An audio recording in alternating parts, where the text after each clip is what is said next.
Good morning, and hey now, PASW staff, clients, and friends joining us. Welcome to Monday's class. Hope you guys had a great weekend. We're getting right back to work with our film scoring Mondays and our little series where we play a game. I find a famous scene or just any scene, and I strip the music away, and we come up with our own theme or something that offers a different perspective, something that fits well. Usually I try to throw in a curveball, but that's just because I'm a prankster. But you guys have been doing really great work, so I'm proud of all that. So today we're going to look at another huge movie that mostly everyone's known. If you haven't seen, everyone has heard of it. We're going to be looking at another film by Steven Spielberg. And if you remember, we looked at one of his first films that he did, and the first summer blockbuster in 1975, Jaws. So today we're going to be going 7 years later, 1982, when he comes out with the beautiful fantasy film E.T.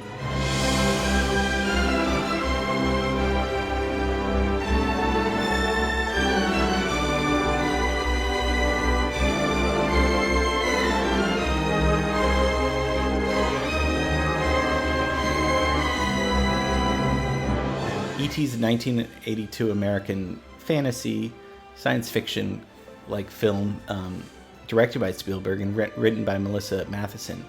And it tells the story of this little kid, Elliot, who befriends this extraterrestrial, E.T., who's stranded on Earth. And it's a lovely little story between the two. It was based on a character that Spielberg invented when he was a little kid while his parents were going through a divorce. So it's a personal film of Spielberg. And when you think, or when I think of big directors, George Lucas, Spielberg, these guys make billions of dollars, generate billions of dollars, and there's sometimes it's easy to sort of say, well, that's just commercial, and there's nothing personal about that.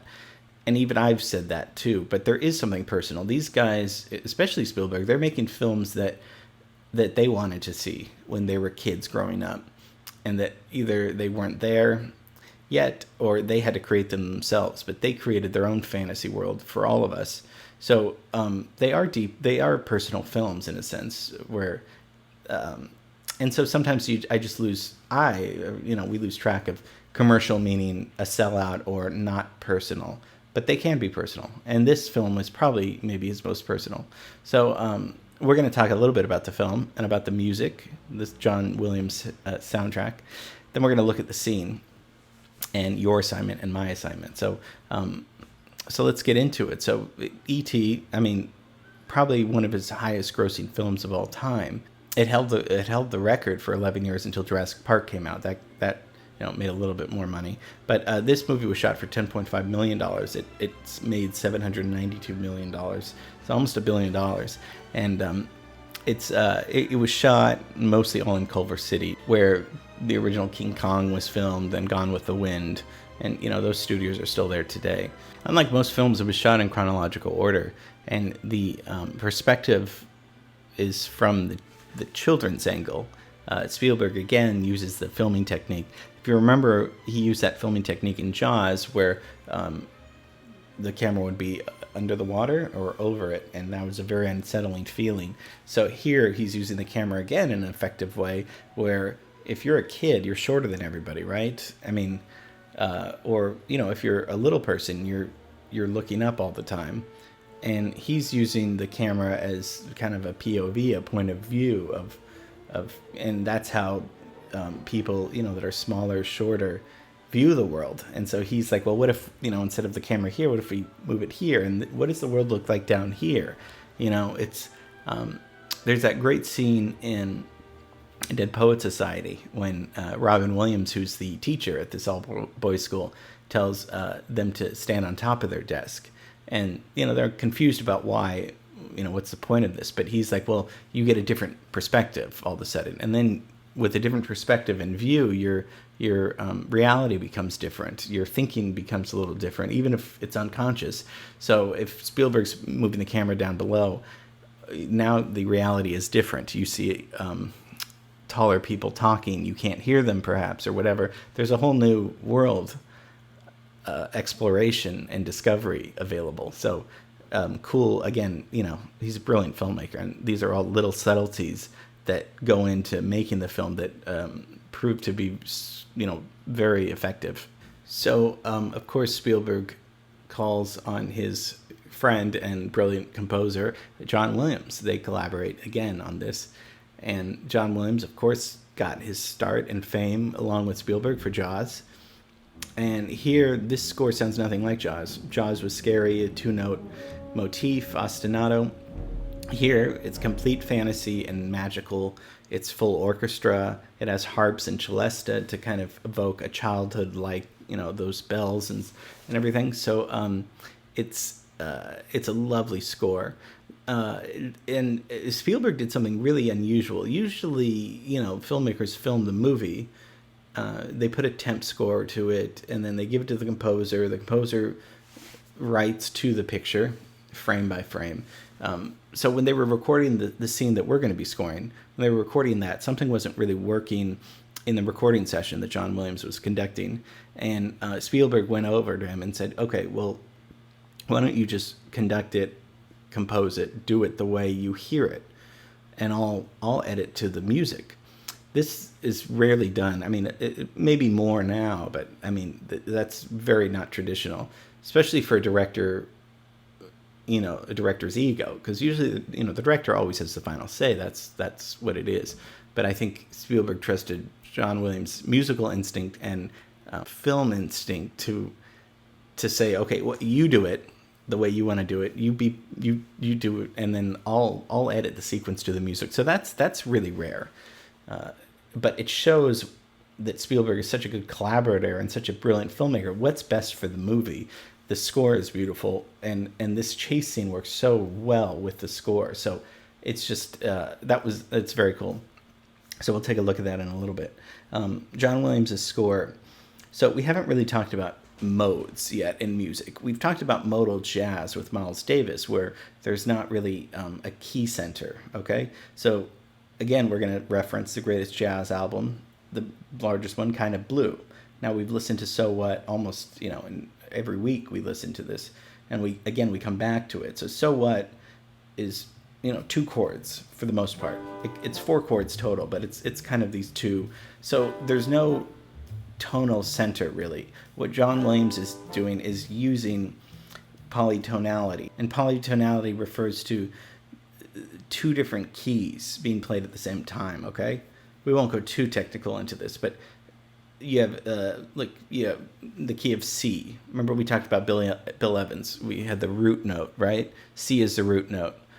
So if you're in the key of C, and you can go to the key of D, and you can play the C chord and a D chord at the same time. And if you do that, you get a mode. So there's 7 musical modes. And this mode that he's using is the Lydian mode.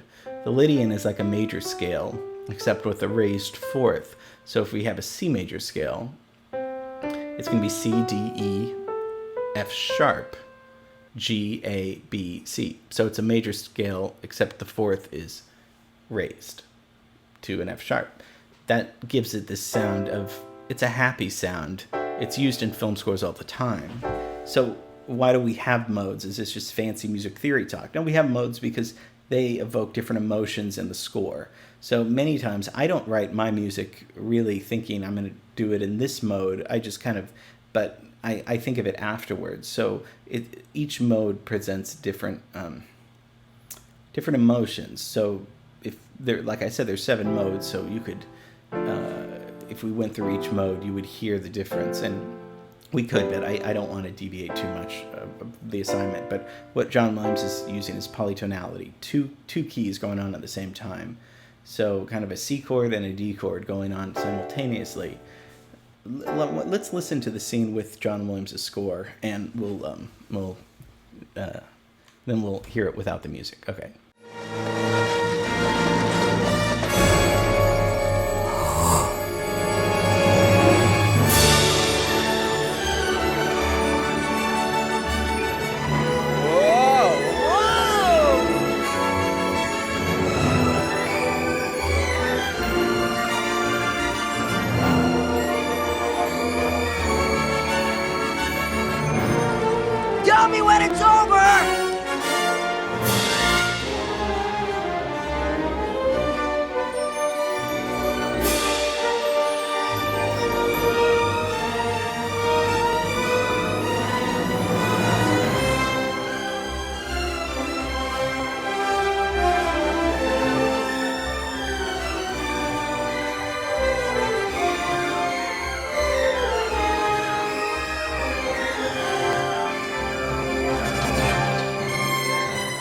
So with the music, it's beautiful, right? Everyone knows that theme. It's gorgeous how it starts when the bikes leave the ground. That's when the music sounds like you're flying along with them. It's such a fun moment in cinema history, so iconic and cool, and the music makes it so magical, and it kind of makes you want to be a kid again riding, or it evokes that. Okay, let's listen to it without the music.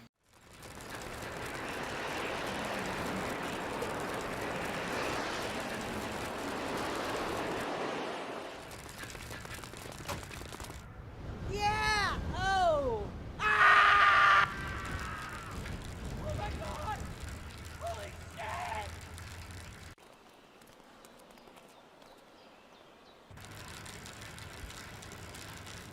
Tell me when it's over! Woo!